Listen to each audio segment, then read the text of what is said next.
Assalamu alaikum wa rahmatullah. Welcome to the 10th lecture of the oral diagnosis course, and today's lecture is one of my favorite topics, which is non-dental pain.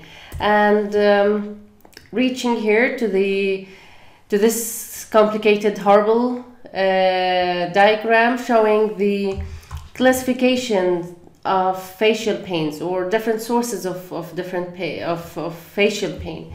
And it shows here axis 1, axis 2, which refers to the psychological conditions that might be presented as pain, any pain in the orofacial area.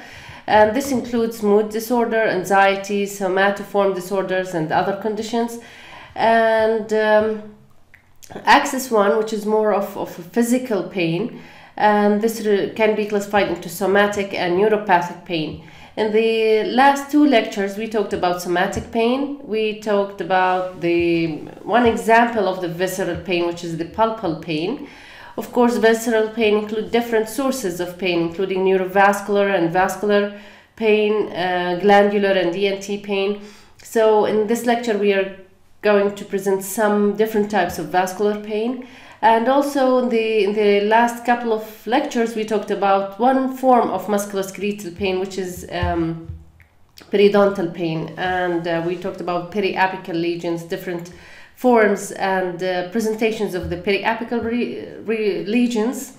And this is one example of the musculoskeletal pain, sort of a deep pain. And there are different sources of musculoskeletal pain that might be presented in a patient, including the TM joint and muscle pain. There is also within the axis 1, there is neuropathic pain, which can be presented as either episodic or continuous pain. So in this lecture, we will, inshallah, present different types of pain that might affect the facial or orofacial area. We're not going to talk about the psychological conditions. These, some conditions we will explore and talk about in the oral medicine course next year, inshallah. And in this lecture, I'll just introduce you to some different types of pain within the neuropathic and within the somatic pain that might affect the orofacial area. So going to this simple diagram, so I'll be talking now about the soft tissue pain that might affect the oral mucosa, the sinuses, or the salivary glands.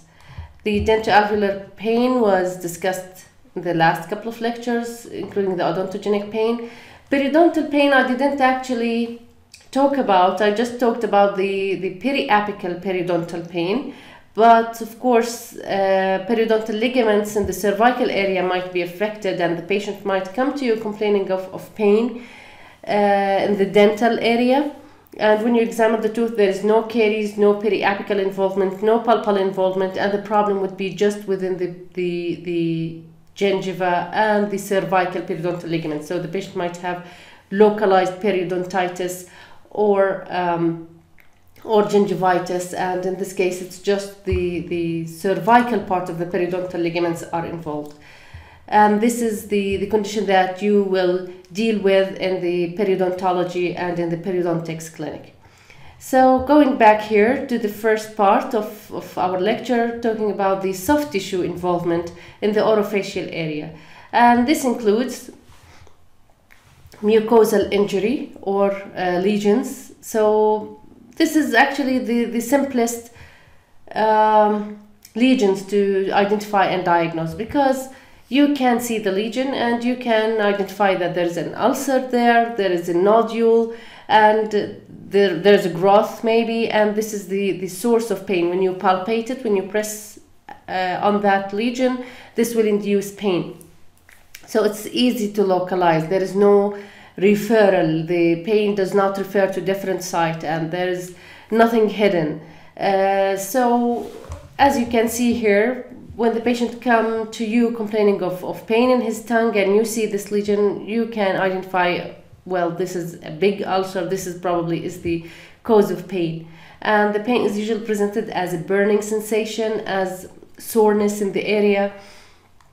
This can be due to trauma or injury. So the patient might have, bit his tongue or burned his tongue eating, with a hot drink or with a hot piece of pizza, for example. Or it might be related to a disease. Different mucocutaneous conditions or diseases might be presented in the oral cavity. Some of these that you have, discussed in the oral pathology, and we will also reinforce the clinical presentation of these conditions in the oral medicine course next year, inshallah. So soft tissue involvement in the tongue, in the mucosa, in the buccal mucosa, and the floor of the mouth, all of these can be seen, can be detected clinically, and it will heal when the lesion disappears. When the ulcer heals, that's it. There's no pain.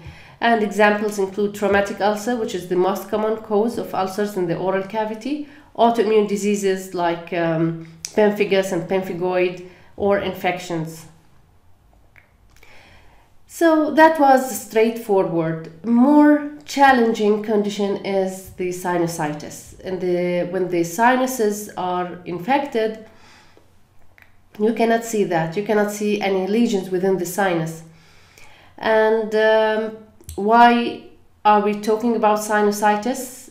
Because it might be presented as a dental pain. So the patient might come to you complaining of pain in this area. For example, he will tell you that all my teeth are aching. I cannot localize any tooth. I just feel pain in all of my teeth. And when you examine the teeth, you see everything is okay. There's no caries, nothing. When you do percussion test, it is painful, and all of the teeth are tender to percussion. So this indicates maybe there is something, not related to the teeth.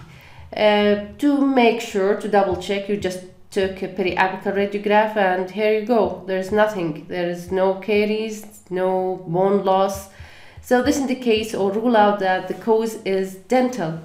Keep in mind that infection or inflammation within the sinus can induce pain felt in the teeth, and this is sort of sinusitis. We call it silent sinusitis. So the patient is not presented with the typical presentation of sinusitis, of heaviness and purulent discharge coming from the nose or postnasal drip. This might not be clear to the patient, and all of what the patient feels is pain in his teeth. And this is because when there is infection here in the sinus, when there is lots of fluid retention, the lining of the sinus would be inflamed, and this would affect the bone here, that is where the roots are. So it's very close to the root. And also another thing, the nerve, the superior alveolar nerve, will pass through the maxillary sinus before it gets to the apical foramen here to supply these teeth. So when there is an infection in the sinus, the superior alveolar nerve would be inflamed, and this will make the teeth sensitive and sensitized to pain, and will make, the patient would feel pain in his teeth. So there are two causes of pain when there is sinusitis. First, the close proximity. There's inflammation in the mucosa here, and this might affect the bone, which is close to the teeth. So this area would be inflamed. And the other cause is neurological cause, that the nerve, the superior alveolar nerve that supply these teeth pass through the maxillary sinus, and it would be affected with the inflammatory mediators and cytokines that are present here, and it will be inflamed. So it's a case of neuritis where there is inflammation of the superior alveolar nerve. So this will lead to the pain in the teeth. The take-home message is that when there is no evidence of dental pain, do not go just proceed and do a dental treatment. This is the message that I will keep repeating after each single condition that we will discuss. So here there's no evidence of a dental pathology. Think of sinusitis. Ask the patient about any congestion, for example, recent common cold infection, any postnasal drip that the patient might notice upon waking up. So the patient might not relate this postnasal drip to his dental pain. So be vigilant to these changes, which indicates the presence of a sinusitis as a cause of a dental pain. All what you need to do is just refer the patient to the ENT doctor to rule out sinus infection. So this is one example. Salivary gland disease, and in this case we usually refer to infections, either viral or bacterial infection might affect the salivary gland. And when the clinical presentation is not yet clarified, when during or at the initial stages of the infection, the patient will complain from hazy, diffused pain in the area, and he might think that he has maybe his third molar, or maybe there is an infection or a dental infection, until the clinical symptoms would show up that there is an infection, either viral or bacterial infection. Here this image shows probably bacterial infection in the parotid gland, and the reason why I thought of bacterial, because the skin looks red. In a viral infection, the skin does not look red, it is just swelling. And here it's affecting the parotid gland area. So now we can, say it's a parotitis or bacterial sialadenitis. And because we can see the swelling, we can see the red skin. However, at the initial stages, symptoms might not be clear and might be confused with the dental pain. The third cause of facial pain is the musculoskeletal, and here I'm presenting arthrogenous and myogenous. Arthrogenous, arthro means the joint, so the pain is originating from the joint, or myogenous. Myo means muscle, which means that the pain is originating from the muscle. The TM joint pain, usually the pain is located in the joint area, refers to the ear in many instances, and the patient will tell you that talking, chewing would induce or increase the intensity of pain. This pain can be caused by the dentist, and the reason why is when you have a patient and you ask the patient to open his mouth, just open widely, and you start working on the patient's teeth, the patient might remain or keep his mouth open for, it depends, during the 4th year usually the patient would stay the whole 3 hours opening his mouth. In the 5th year you might be a little bit faster, so 2 hours would be adequate. Hopefully 2 hours would be adequate to finish your dental work. 2 hours or 3 hours is a huge amount of time to keep the patient's mouth open. You need to give your patient a break. You need to, ask the patient to just close a little bit. And if you are concerned about the saliva control, you can put the suction on the patient's mouth and ask the patient to just close slightly. You can use the cotton rolls to control the saliva, but you cannot ask the patient to keep his mouth open for the whole 3 hours or 2 hours. This is too much, and this will induce a massive load on the joint, particularly if your patient is already he has a bad joint. He has the most common condition is the disc displacement, where there is a click in the joint, and when the patient comes to you, keeps his mouth open for 4 hours or 3 hours, and when you finish, the patient will would have a severe pain in his joint, and will have this pain for long 2-3 weeks afterward. So pay attention to that. Pay attention that you need to finish your work, as good as possible, as efficient as possible, and as quick as possible. And this is why you need to work hard, train hard on doing the dental work and to practice dental work. So if you feel that you need more practice, just go on practice on the phantom head rather than practicing on your patient's mouth, because this would damage the joint and will also affect the muscles. The main muscles that would be affected are the temporalis muscle and the superficial masseter muscles. So all of these might be affected so when doing dental work for a long time. And hopefully, if you are a good dentist, if you manage to master the TM joint mechanistic action, how it works, what are the diseases, what are the problems that might affect the joint, and how to deal with them, how to treat them, you will be able to manage most of the TM joint conditions, simple conditions.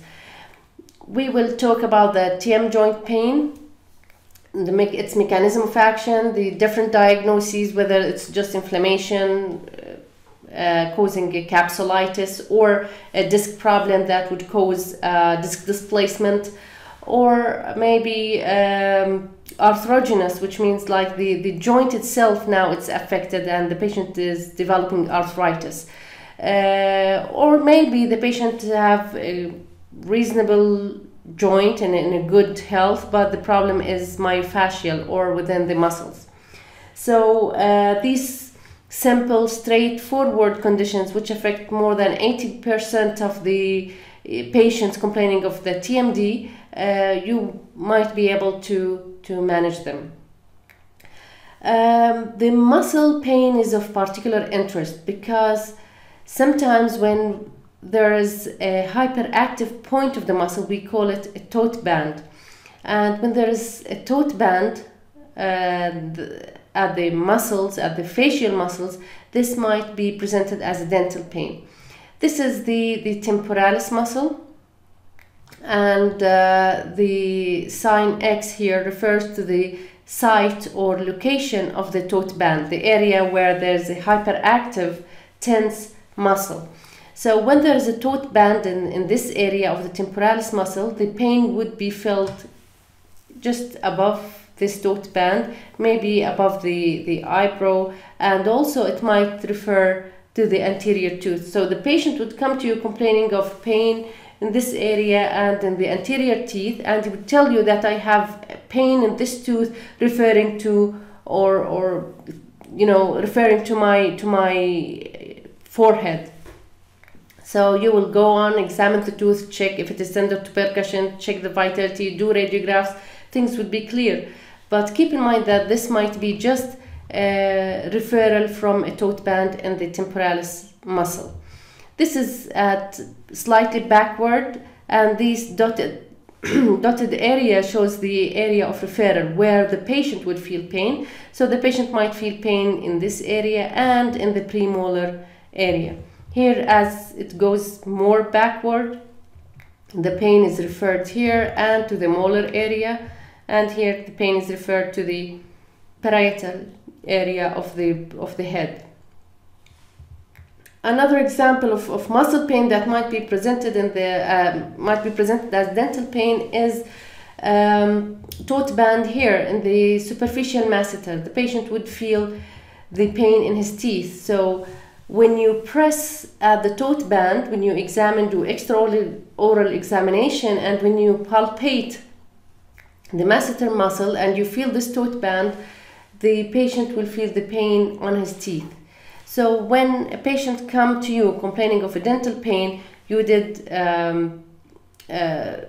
comprehensive dental examination, there is nothing in his teeth, go ahead and examine the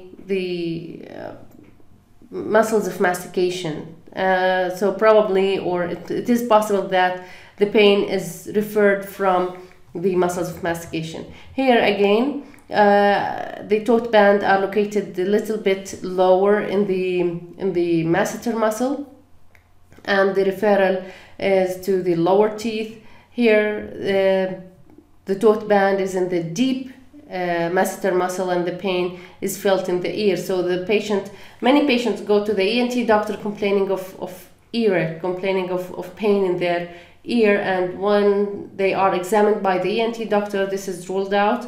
The ear is healthy, there's no problem with his ear, and usually the ENT doctor would refer him back to the dentist or to the orofacial pain specialist to examine his muscles and the TM joint. Another example here, we have the posterior biliary digastric. Tote band in the posterior biliary digastric would refer the pain to the ear and also to the angle of the mandible. So the patient might come to you again complaining of pain in the angle of the mandible, thinking that it might be the wisdom teeth. So do not just go on and proceed with extraction of the wisdom teeth, hoping that they might be the cause. If there is no problem with the wisdom teeth, just leave him alone and go and check other causes of pain. Probably it's a myogenous pain. And here is the anterior biliary digastric, that when there's a tote band here, it refers pain to the lower incisors.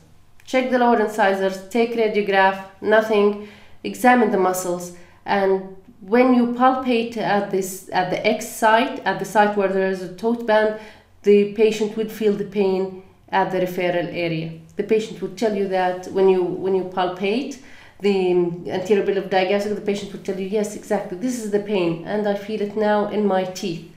So this would confirm your diagnosis that the pain is muscular in origin. Let's take this case scenario. The patient, of course, would come to you. He doesn't know the cause of pain. He would describe to you what he feels. He will describe to you how the pain feels like and where. So this patient came to you complaining of pain in the upper and lower teeth, in this side, on the right side, and this dental pain is causing me a headache. So I feel it in my teeth, and then it spreads all over my head. I can feel it here and in my forehead. I can feel it in my ears. It's all over this area. You need to take a history about the pain, like when it started, how does it feel like, how bad it is. So all of this information you need to check with the patient, what triggers it, what relieves it. So the patient told you that the pain is sort of aching pain, deep pain. He feels the pain whenever he's tired. Maybe when he chew, he would feel the pain in his upper and lower teeth. It lasts for a long time. Usually it is relieved when he stops eating and stop talking. Taking Panadol would reduce the pain. So you might be, you don't know, is it dental pain, chronic dental pain? If you did an extraoral examination, if you go routinely on doing the extraoral examination, starting with the extraoral examination, then moving to the intraoral examination, this is good for you, because you would be able to collect all the information, not just the history. You'll go to the of course the medical history, and then you'll go to the extraoral examination. You would be able to examine the superficial and deep masseter muscles, the temporalis and the joint, and you will be able to detect if there is any problem. Presume that you went straight to examine the teeth, and the first thing you did, you looked at the teeth, everything was okay. Then you thought, okay, I'll take a radiograph and check. Maybe I'm missing something.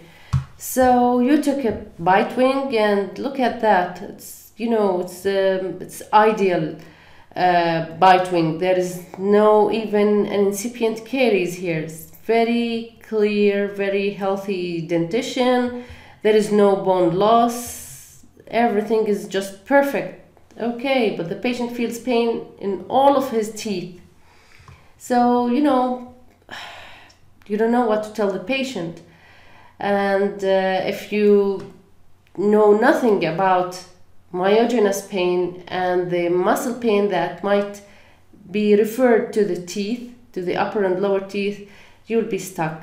And the worst thing you can do is, just pretend doing any dental treatment, like treating stains, occlusal stains with a composite filling, or doing scaling and polishing and this stuff, which would definitely not relieve the pain.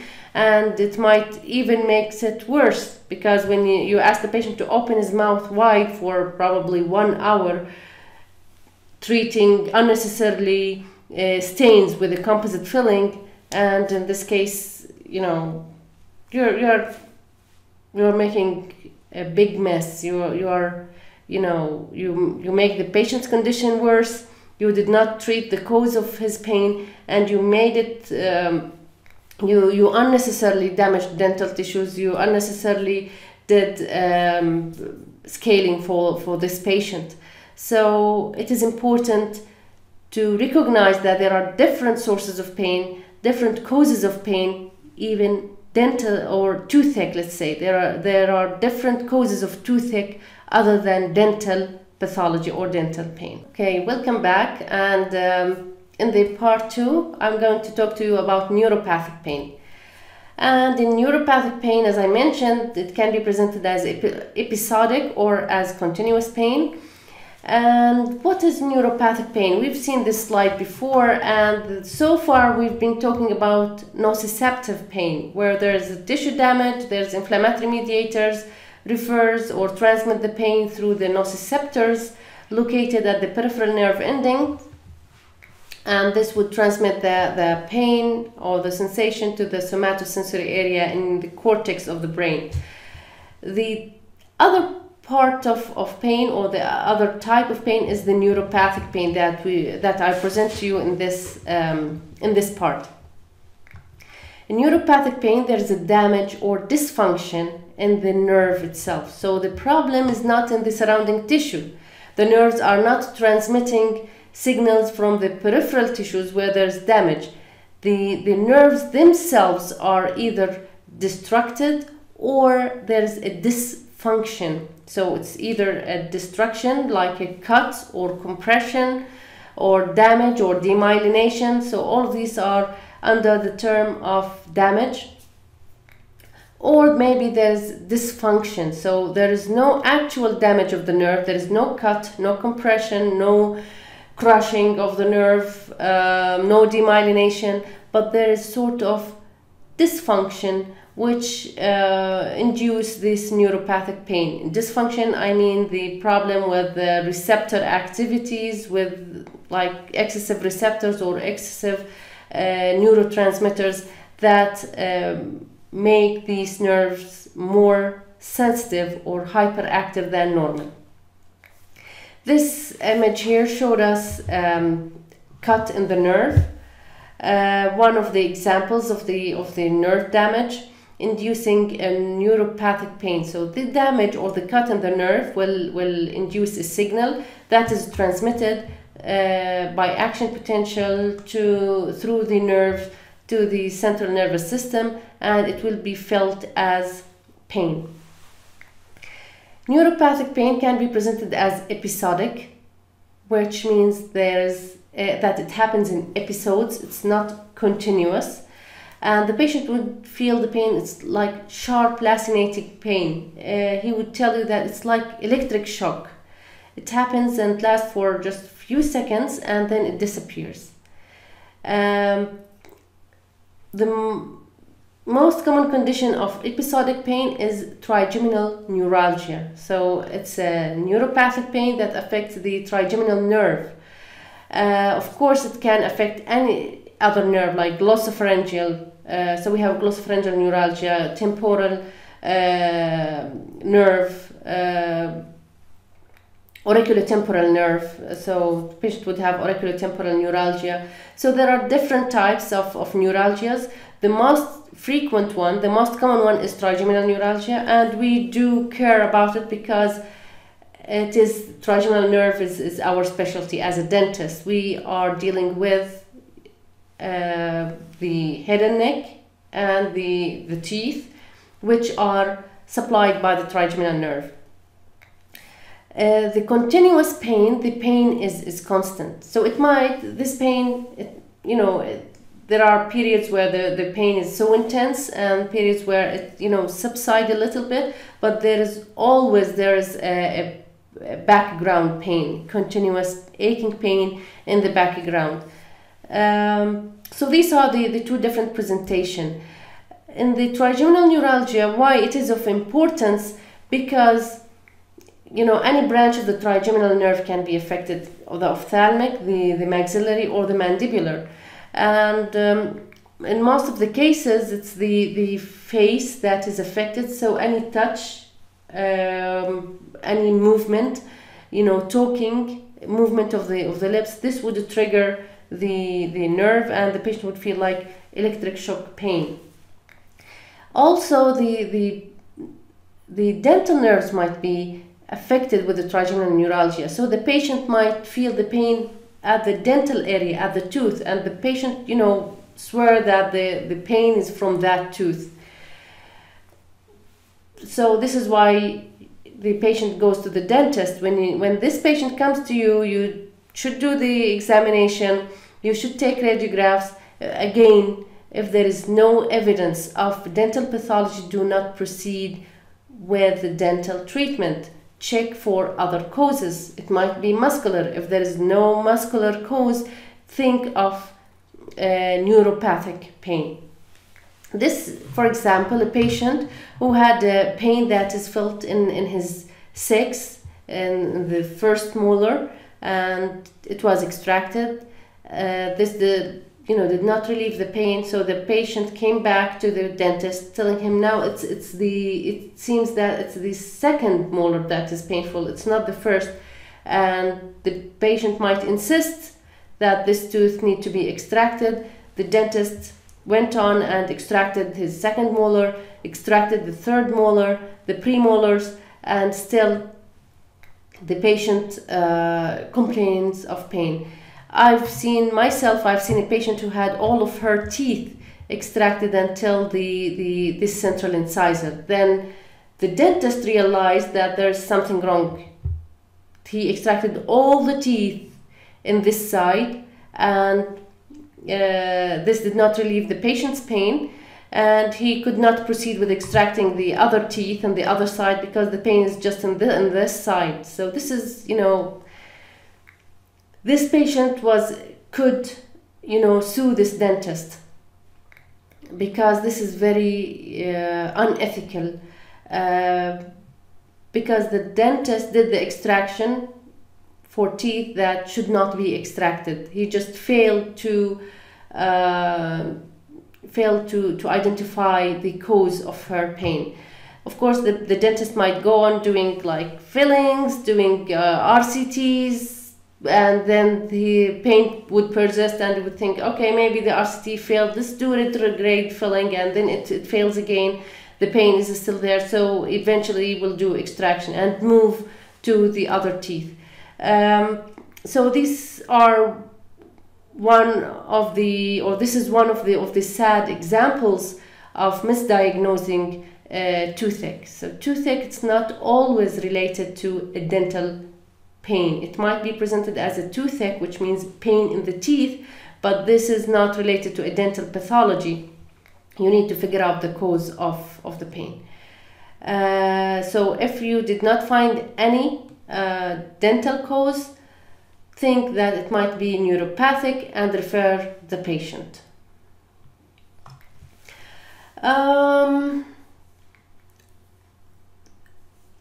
Moving to the continuous pain, so I'm going to give you an example of deafferentiation pain.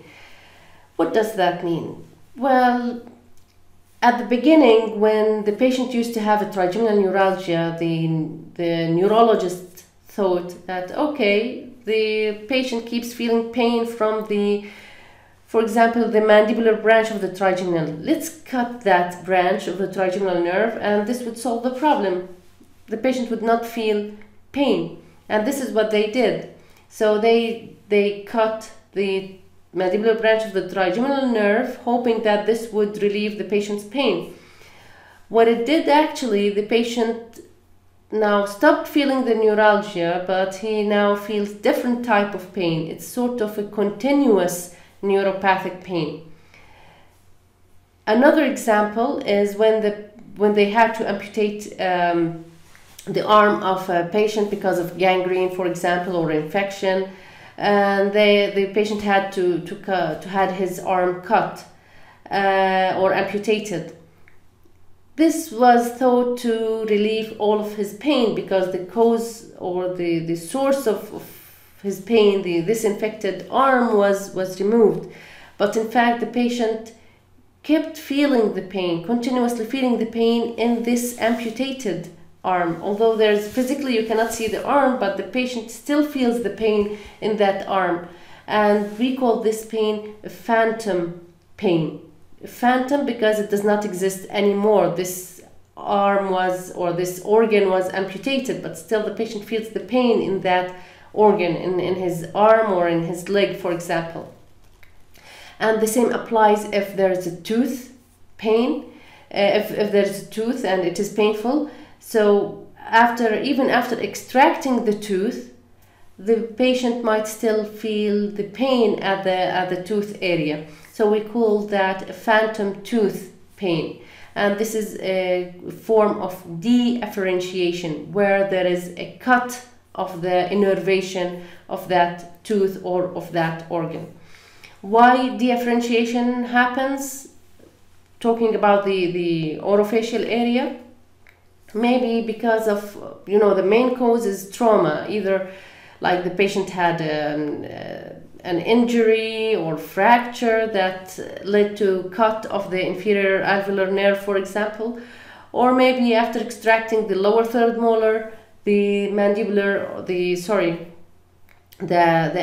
alveolar nerve was cut or damaged, or maybe the lingual nerve was cut and damaged. So the patient, after the damage of his inferior alveolar nerve or of his lingual nerve, the patient would keep feeling different sensations, maybe numbness in the area, initially as a numbness, and then as a tingling sensation, and sometimes pain, just burning sensation, burning pain.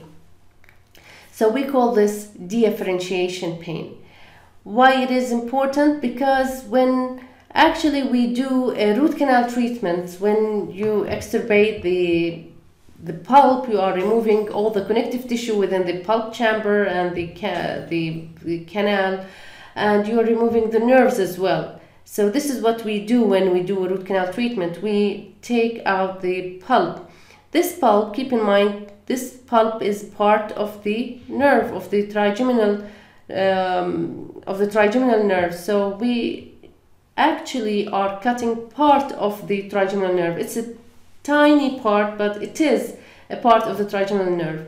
Now, some patients might complain from pain of a root canal treated tooth. This pain is not because of failure of the root canal treatment. The RCT was done perfectly. There is no problem with your RCT, no problem with the filling you've done. Everything is perfect, but the patient still feels the pain. Think of a deafferentiation pain. Think that this might be a possibility. Now, how to diagnose it, how to confirm it, these details we will discuss in the next year in the non-dental pain or neuropathic pain. So these details will be discussed next year, inshallah. But for this year, just I want you to know that there is different types of neuropathic pain, and might be presented in the dental tissues in the teeth. And when we do root canal treatment, we are actually inducing a deafferentiation type of pain in few patients, actually, and like 1% of patients might have or might develop this condition. Usually it is transient, but it might last long for those patients. Generally, neuropathic pain do not respond to analgesics we use for nociceptive pain. So they do not respond to paracetamol, for example. They do not respond to NSAIDs.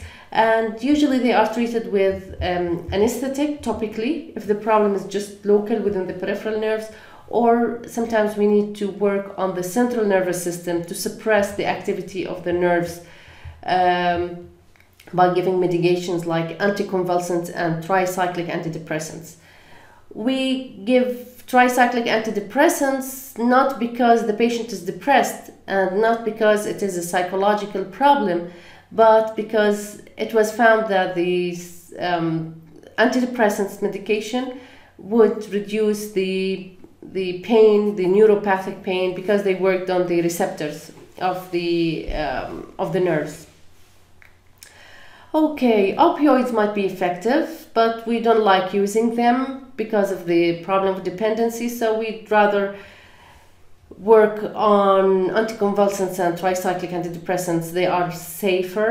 There's another group of medications, like we call them serotonin norepinephrine reuptake inhibitors. So they inhibit the reuptake of the serotonin and norepinephrine in the central nervous system, and by that they reduce the pain. So if you are suspecting a neuropathic pain, always refer the patient, after ruling out dental pathology, refer the patient to orofacial pain specialist or to a pain psychologist.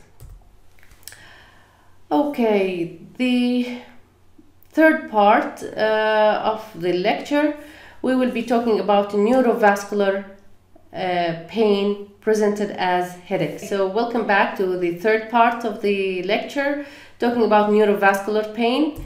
And neurovascular pain, we are talking about headaches. There are different types of headaches.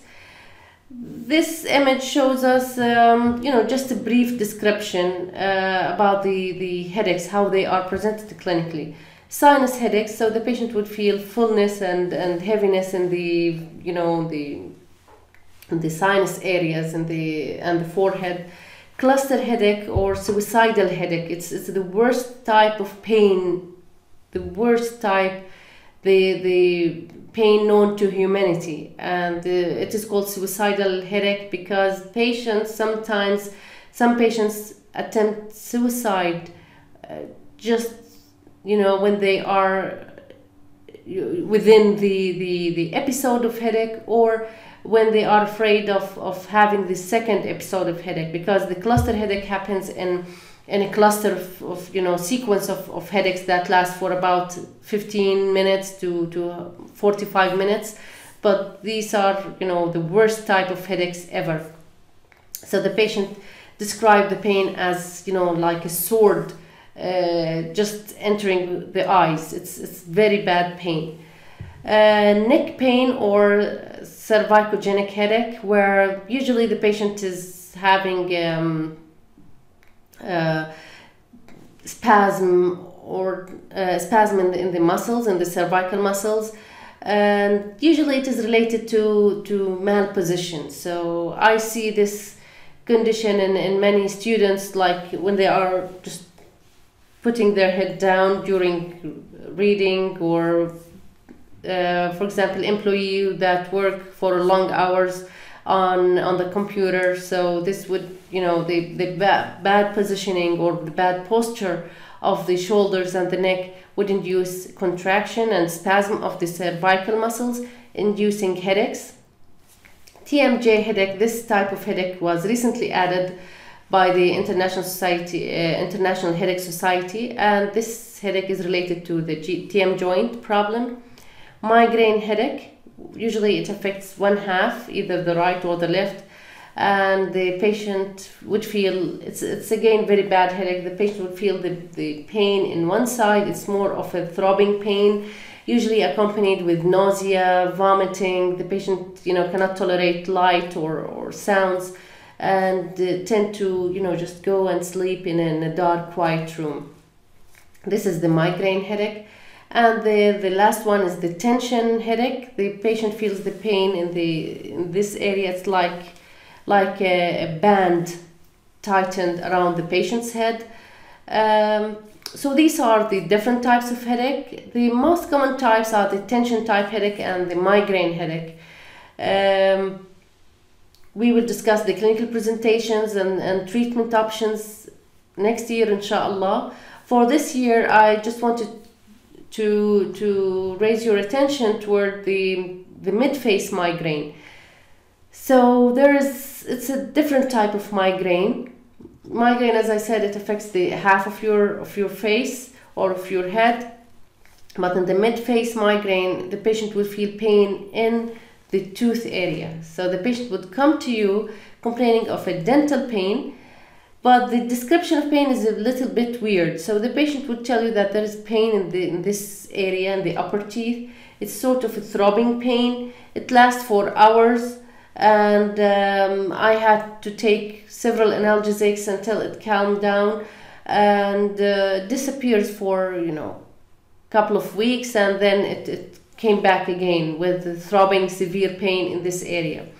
So this throbbing severe pain that lasts for hours, you might confuse it with irreversible pulpitis, because irreversible pulpitis is a spontaneous throbbing pain, lasts for a long time. It might respond to analgesics, but you need to pay attention that if you examine the teeth, there is no evidence of pathology, and having this pattern of recurrence. Because if it is irreversible pulpitis, when the patient had this episode of severe pain, if it disappeared, this means that the pulp is now necrotic. But if you did a vitality testing and the tooth was vital, and the patient came back complaining of this same pain or reported a history of recurrent episodes of throbbing pain, this cannot be irreversible pulpitis. Think that it might be a mid-face migraine, and refer patient to neurologist or orofacial pain specialist who would be able to recognize this condition and confirm it and treat it.